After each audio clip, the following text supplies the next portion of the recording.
అందరికీ నమస్కారం. ఆంధ్ర నాయక శతకంలో తర్వాత పద్యాలు ఇవాళ చూద్దాము. తిరునాళ్ల తరివచ్చే పరిపరి విధముల నెలమి సామగ్రి చేయింపవేమి, సేవకులందందు సేవింప భావింప తిరువీధుల రథంబు త్రిప్పవేమి, వృజిన మెల్ల తొలంగు నిజమంచు ప్రజలించు పరమ ప్రసాదంబు పంచవేమి, దివ్యదేశం బిది తీర్థంబు సార్థంబు చక్రతీర్థము కృప సలుపవేమి, హఠము గావించి నీ అన్వయంబులెత్తి కీర్తి నిందగ వర్ణించి గేలిపరతు, చిత్ర చిత్ర ప్రభావ దాక్షిణ్య భావ హత విమత జీవ శ్రీకాకుళాంధ్రదేవ. ఈ పద్యంలో ఆ విష్ణుమూర్తిని అడుగుతున్నాడు. అప్పుడే ఎంతో చక్కగా తిరునాళ్ళు చేయించుకోవాల్సిన సమయం వచ్చింది, అంటే ఉత్సవాలు చేయవలసిన సమయం వచ్చింది ఇప్పుడు దేవాలయంలో. అందు గురించి నువ్వు ఎలమి సామగ్రి చేయింపవేమి, దీనికి కావలసిన సామగ్రిని అంతా కూడా సమకూర్చుకోవాలి కదా. ఉత్సవాలు దేవాలయంలో నిర్వహించాలంటే ఎన్నో పనులు ఉంటాయి. పందిళ్ళు వేయాలి, పాకలు వేయాలి, మంగళతోరణాలు కట్టాలి, రకరకాల పువ్వులు సేకరించాలి, తర్వాత వచ్చిన వాళ్ళందరికీ భోజనాలు పెట్టాలి. ఇటువంటివి ఎన్నో ఉంటాయి ఉత్సవం చేయాలంటే. ఆ వాహనాలన్నింటినీ తీసి అలంకరించాలి, ఇన్ని పనులు ఉన్నాయి కదా. అవన్నీ ఎందుకు చేయించుకోవటం లేదు నువ్వు? ఆ తిరునాళ్ళు మొదలయ్యే సమయం వచ్చింది, ఇంకా సామగ్రిని ఏ విధంగానూ నువ్వు తయారు చేయించుకోవటం లేదు. సేవకులందరూ సేవింప భావింప తిరువీధుల రథంబు త్రిప్పవేమి. ఆ తిరువీధులు అంటే ఆ ప్రాకారం దగ్గర ఉన్నటువంటి వీధులలో ఆ పవిత్రమైనటువంటి వీధులు అన్నమాట, మాడ వీధులు. వాటిలలో ఈ ఉత్సవాలు జరుగుతున్నప్పుడు రథం ఎక్కి ఊరేగాలి దేవుడు. ఆ విధమైన ఊరేగింపు చెయ్యాలన్నప్పుడు రథాన్ని చక్కగా అలంకరించాలి. అలంకరించిన రథంలో నువ్వు ఆ లక్ష్మీదేవితో పాటు కూర్చుండి ఆ వీధులలో చక్కగా ఊరేగాలి. అలాగా ఎందుకు చేయటం లేదు? ఎంతోమంది సేవకులు ఉన్నారు నీకు. అలాంటి సేవకులందరినీ కూడా కూడగట్టి ఆ కూడగట్టిన వారి చేత వాళ్ళు సేవిస్తూ ఉండగా ఈ వీధులలో అంటే ఆ పవిత్రమైనటువంటి ఆ గుడి చుట్టూ ఉండేటటువంటి వీధులలో రథోత్సవాన్ని ఎందుకు జరిపించటం లేదు? ఆ రథంలో నువ్వు ఊరేగాలి కదా, ఎందుకు ఊరేగటం లేదు? వృజన మెల్ల తొలంగు నిజమంచు ప్రజలించు పరమ ప్రసాదంబు పంచవేమి. నీకు నైవేద్యం పెట్టిన ప్రసాదాన్ని కనుక స్వీకరిస్తే చేసిన దోషాలన్నీ తొలగిపోతాయని ప్రజలు భావిస్తారు. వృజనములు అంటే పాపాలు, దోషాలు, అవన్నీ తొలగిపోతాయి ఎప్పుడు అంటే నీ ప్రసాదం కనుక స్వీకరిస్తే. అలాంటప్పుడు ప్రజలందరూ కూడా నీ ప్రసాదాన్ని స్వీకరించినంత మాత్రానే వాళ్ళ తాలూకు పాపాలన్నీ తొలగిపోతాయని విశ్వసిస్తున్నారు కదా. అటువంటి ఆ ప్రసాదాన్ని ప్రజలందరికీ కూడా అందుకునేటట్లుగా ఎందుకు చేయటం లేదు? దివ్యదేశం విధి తీర్థంబు సార్థంబు చక్రతీర్థము కృప సలుపవేమి.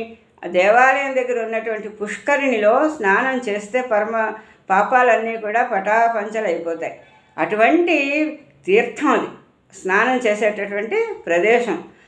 అందులో నువ్వు చక్రతీర్థాన్ని చెయ్యాలి. అంటే చక్రతీర్థం అనేది ఉత్సవాలన్నీ అయిపోయిన తర్వాత ఆ సుదర్శన చక్రాన్ని తీసుకుని వచ్చి ఆ పుష్కరిణిలో చేయిస్తారు స్నానం. అలాగే ఉత్సవమూర్తుల్ని కూడా తీసుకొచ్చి స్నానం చేయిస్తారు. అటువంటి ఉత్సవం చేయడానికి ఇప్పుడు సమయం వచ్చింది. ఈ ప్రదేశం ఎంతో పవిత్రమైనది, ఈ పుష్కరిణి కూడా ఎంతో సార్థకమైనది. ఇందులో స్నానం చేసిన వాళ్ళందరి పాపాలు తొలగిపోతాయి. అటువంటి ఈ పుష్కరిణిలో చక్రతీర్థాన్ని ఎందుకు చేయటం లేదు నువ్వు? ఇవన్నీ నువ్వు చేయటం లేదు కాబట్టి హఠము గావించి నీ అన్వయంబులెత్తి, ఇప్పుడు నువ్వేవి పట్టించుకోవటం లేదు, నేను అడిగిన వేటికి సమాధానం చెప్పటం లేదు, నీ మహిమలేవి చూపించటం లేదు. అందుగురించి నేను ఇప్పుడు హఠం చేస్తున్నాను, అంటే నేను మొండి పట్టుదలని పడుతున్నాను. పట్టుదల వహించి నీ అన్వయంబులెత్తి కీర్తి నిందగా వర్ణించి గేలిపరతు. ఇప్పుడు నేను ఒకటే నిశ్చయం చేసుకున్నాను, నువ్వు ఎంతో కీర్తిని పొందావు కదా, ఎన్నో రకరకాల కార్యాలన్నీ ఆచరించి. ఆ కీర్తిని పోగొట్టేటట్టుగా నిన్ను హేళన చేస్తాను. ఆ కీర్తిని నింద రూపంలో నిన్ను చేస్తూ నిన్ను హేళన చేయడమే నా ధ్యేయం. ఆ హేళనకైనా నువ్వు లొంగుతావేమో చూస్తాను అని ఈ పద్యంలో స్పష్టంగా చెప్తున్నాడు కవి. ఓ శ్రీకాకుళ ఆంధ్ర మహావిష్ణు, నీ యొక్క ప్రభావాలు ఎన్నో ఉన్నాయి. ఆ ప్రభావాలన్నింటినీ కూడా నేను పేరు పేరున అన్నీ కూడా ఎత్తి వాటన్నింటినీ కూడా నిందారూపంలో ఇప్పుడు నీకు చెప్పబోతున్నాను. నువ్వు చేసిన ఎన్నో ఉన్నాయని చెప్తున్నాను కదా, పవిత్రమైన పనులెన్నో, ఆ ప్రభావాలు చూపించేటటువంటి ఎన్నో మహిమాన్వితమైన కార్యాలు ఆచరించావు నువ్వు. వాటన్నింటినీ ఇప్పుడు నేను నిందారూపంలో చెప్పబోతున్నాను సుమా, నీ కీర్తిని నిందారూపంలో చెప్పబోతున్నాను అని చెప్పాడు స్పష్టంగా కవి. చెప్పి ఆ తర్వాత పద్యాన్ని చూడండి ఏం రాస్తున్నాడు. చెల్లింపదగునే రేపల్లెలో గల వెర్రి గొల్ల ఇండ్రాండ్రను కొల్లగొనగా, మెక్కంగదగునే మున్పెక్కి ఇండ్లలో నుట్లనెక్కి పాల్వెన్నలు డొక్క నిండా, మృచ్చిలదగుని మళ్ళుచ్చి జలకమ్మాడు మత్స్యకంటుల కోకలిచ్చకముగా, మ్రొక్కంగదగుని ముందొక్క పువ్వునకు తా కక్కసించిన యాలి కక్కజముగా, ఇట్టినగుబాటు పనులు నీవెన్ని కలుగజేసినాడవు మంచి ప్రసిద్ధకుడవే, చిత్ర చిత్ర ప్రభావ దాక్షిణ్య భావ హత విమత జీవ శ్రీకాకుళాంధ్రదేవ. నువ్వు పూర్వం ఏం చేసావు? ఆ వేపల్లలో ఉన్నప్పుడు ఆ వేపల్లలో ఉన్నటువంటి వెర్రి గొల్ల స్త్రీలు ఉన్నారు కదా, పాపం అమాయకులు వాళ్ళు. ఆ అమాయకులైనటువంటి వాళ్ళు రోజు ఆ పాలని కాచి వెన్న మీగడ అన్నీ కూడా దాచుకుని ఉట్లలో భద్రపరుచుకుని తర్వాత పట్టణానికి వెళ్ళి అమ్ముకునేవాడు. వాళ్ళ జీవనాధారం అది. అప్పుడు నువ్వేం చేసేవాడివి? ఇల్లు తిరిగి నీకు తోచిన ఇళ్లలో దూరి కావలసినంత వెన్న మీగడ అన్నీ కూడా దొంగతనంగా తాగేస్తూ ఉండేవాడు, తినేస్తూ ఉండేవాడు. ఆ పని నువ్వు చేయడం తప్పు కాదా? అలా చేసావు కదా ఒకప్పుడు అని అడుగుతున్నాడు. చెల్లింపదగిన రేపల్లెలో గల వెర్రి గొల్ల ఇల్లాండ్రను కొల్లగొనగా. ఆ కొల్లగొన్నావు అంటే వాళ్ళందరి దగ్గర వాళ్ళు వెన్న అన్నీ కూడా దోచుకున్నావు. మెక్కంగా దగునే మున్పెక్కిండ్లలో ఉట్లకెక్కి పాల్వెన్నలు డొక్క నిండా. ఇది కూడా ఆ సమయంలో నువ్వు చేసిన పనే. ఉట్ల మీద వాడు భద్రపరుచుకున్నటువంటి పాలు వెన్న మొదలైనవన్నీ కూడా తీసుకుని నీ కడుపు నిండా నువ్వు తాగుతూ ఉండేవాడు. అలా చెయ్యడం నీకు న్యాయమేనా? మెక్కంగా తగునే నువ్వు మెక్కొచ్చా? ఆ విధంగా మీ ఇంట్లో ఉన్నవైతే నువ్వు తినొచ్చు. వేరే ఇళ్లకు వెళ్ళి వాళ్ళు పెక్కిండ్లలో ఉట్ల మీదకి దాచుకున్నటువంటి ఆ ఉట్లలో ఉన్నటువంటి పాలని వెన్నని కూడా అక్కడ ఏదో ఒక సాధనాన్ని ఎక్కి వాటిని తీసేసుకుని నీ కడుపు నిండా మెక్కావు. అది అలా చేయడం తప్పే కదా. మృచ్చిల దగుని మళ్ళొచ్చి జలకమాడు మత్స్యకంటుల కోకలిచ్చకముగా. ఆ గోప స్త్రీలు వాళ్ళందరూ కూడా ఏం చేశారంటే ఒకసారి కాత్యాయని వ్రతాన్ని ఆచరించారు. ఆ కాత్యాయని వ్రతాన్ని ఆచరిస్తున్నప్పుడు తెల్లవారుజామున లేచి ఆ శరీరాన్ని అంతటినీ కూడా శుభ్రం చేసుకోవాలని అక్కడ ఉన్నటువంటి సరోవరంలో దిగి స్నానాలు చేస్తూ ఉంటే నువ్వు దొంగతనంగా వెళ్ళి వాళ్ళ తాలూకు ఆ కోకలన్నీ అంటే చీరలన్నీ కూడా దొంగిలించి చెట్టు మీదకి ఎక్కి కూర్చున్నాం. ఆ గోపికలందరినీ కూడా ఏదో ఒక రకంగా హేళన చేయాలి, వేళాకోళం ఆడాలన్న ఉద్దేశంతో. అదే ఇక్కడ చెప్తున్నాడు కవి. మృచ్చుల దగుని అంటే దొంగతనం చేయొచ్చా? ఏమిటి అవి అంటే మళ్ళొచ్చి జలకమ్మాడు మత్స్యకంటులు. మత్స్యకంటులు అంటే స్త్రీలు. వాళ్ళ తాలూకు ఆ కోకల్ని తీసుకుని వెళ్ళి నువ్వు దొంగతనం చేసి ఆ విధంగా వాళ్ళని ఏమార్చడానికి ప్రయత్నం చేసావు. ఆ పని నువ్వు చెయ్యవచ్చునా అసలు? ఇంకా మ్రొక్కంగా దగని ముందొక్క పువ్వునకు తా కక్కసించిన యాలి కక్కజముగా. ఆ వివాహం అయిపోయిన తర్వాత శ్రీకృష్ణుడికి రుక్మిణి సత్యభామ మొదలైన వాళ్ళు 8 పట్టమహర్షులు ఉన్నారు. ఆ సమయంలో నారదుడు ఒక పువ్వుని తీసుకొస్తాడు. అంటే స్వర్గంలో నుండి నందనోద్యానవనంలో పారిజాత వృక్షానికి పూచిన పువ్వుని తీసుకుని వచ్చి శ్రీకృష్ణుడికి ఇస్తాడు. ఇచ్చి పువ్వుని ఎవరైతే ధరిస్తారో వాళ్ళకి అందం ఇనుమడించడమే కాకుండా సర్వ సంపదలు ఉండి వాళ్ళు చాలా అదృష్టవంతులుగా పేరు ప్రసిద్ధి పొందుతారు. అందుకని నీకెంతో ఇష్టమైనటువంటి భార్యకి ఈ పువ్వుని బహూకరించమని కృష్ణుడికి ఇస్తాడు. అయితే కృష్ణుడు ఆ సమయంలో రుక్మిణీదేవి మందిరంలో ఉంటాడు. అందరూ చెప్పుకునే లోక ప్రసిద్ధమైన మాట ఏమిటంటే శ్రీకృష్ణుడికి సత్యభామ అంటే ఎక్కువ ఇష్టం అని. ఇక్కడ నారదుడు నీకు ఇష్టమైన భార్యకి ఇవ్వు అని అన్నాడు కదా. అయితే ఆ సమయంలో శ్రీకృష్ణుడు రుక్మిణి మందిరంలో ఉన్నప్పుడు ఆ ఎదురుగా ఉన్న రుక్మిణిని వదిలిపెట్టి ఇది సత్యభామకు తీసుకుని వెళ్ళిస్తాననడం కూడా ధర్మం కాదు. అందు గురించి శ్రీకృష్ణుడు ఆ ఎదురుగా ఉన్న రుక్మిణీదేవికి ఆ పువ్వుని ఇచ్చాడు. ఈ విషయాన్ని చెలికెత్త చూసి ఆ చెలికెత్త సత్యభామకి చెప్పింది. ఇంకంతే, సత్యభామకి చాలా కోపం వచ్చింది.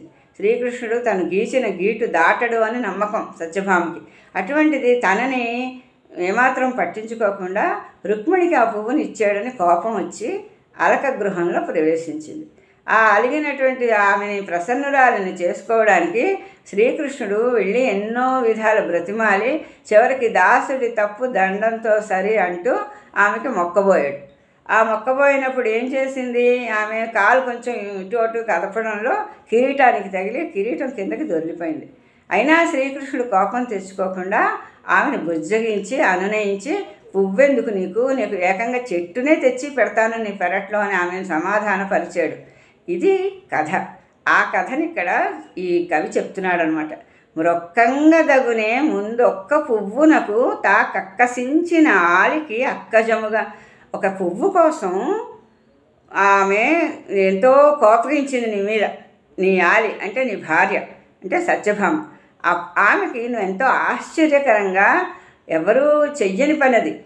పురుషులు ఎవ్వరూ మొక్కడం అంటే భార్యకి ఆ రోజుల్లో కాదు ఏ రోజుల్లోనైనా కూడా అది చాలా పౌరుషహీనంగా భావిస్తారు. అటువంటి ఆ పరమాత్మే ఈ విధంగా సత్యభామ కాలికి మొక్కాడు అని చెప్తారనమాట. అలా ఆ పని నువ్వు చెయ్యవచ్చా శ్రీకృష్ణ? ఈ విధమైన పనులన్నీ నువ్వు చేసావు, ఇదేనా నీ ప్రతిష్ట? ఇట్టి నగుబాటి పనులు నీవెన్ని కలుగు చేసినాడు. ఇలాంటి పనులు ఎన్నో చేసావు నువ్వు. ఇవి మాత్రమే కాదు, మంచి ప్రసిద్ధకుడవే, చాలా ప్రసిద్ధి చెందవు సుమా నువ్వు అంటూ కొంచెం నిందిస్తున్నట్లుగా ఈ పద్యంలో ఉన్నది. అయితే అంతరార్థం ఏమిటి అంటే శ్రీకృష్ణుడు భగవంతుడి అవతారం. ఆ అవతారం అతను ఎత్తినప్పుడు తన చుట్టుప్రక్కల ఉన్న వాళ్ళందరినీ కూడా అతని దయకి పాత్రుల్ని చెయ్యాలి. ఆ శ్రీకృష్ణుడితో స్నేహం చేస్తూ అతనితో చుట్టూ తిరుగుతూ అతనితో మాట్లాడుతూ అతనితో వేళాకోళాలాడుతూ ఆ గొల్లపల్లిలో ఉన్న వాళ్ళందరూ కూడా తర్వాత స్వర్గానికి వెళ్ళారు. అటువంటి మహాభాగ్యాన్ని పొందారు వాళ్ళు.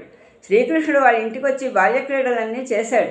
ఆ బాల్యక్రీడలు చేసినప్పుడు ఆ అల్లరి పనులను అనిపించవచ్చు, కానీ అవన్నీ కూడా భక్తుల మీద ఉండేటటువంటి ఆ దయతో చేసినటువంటి పనులు.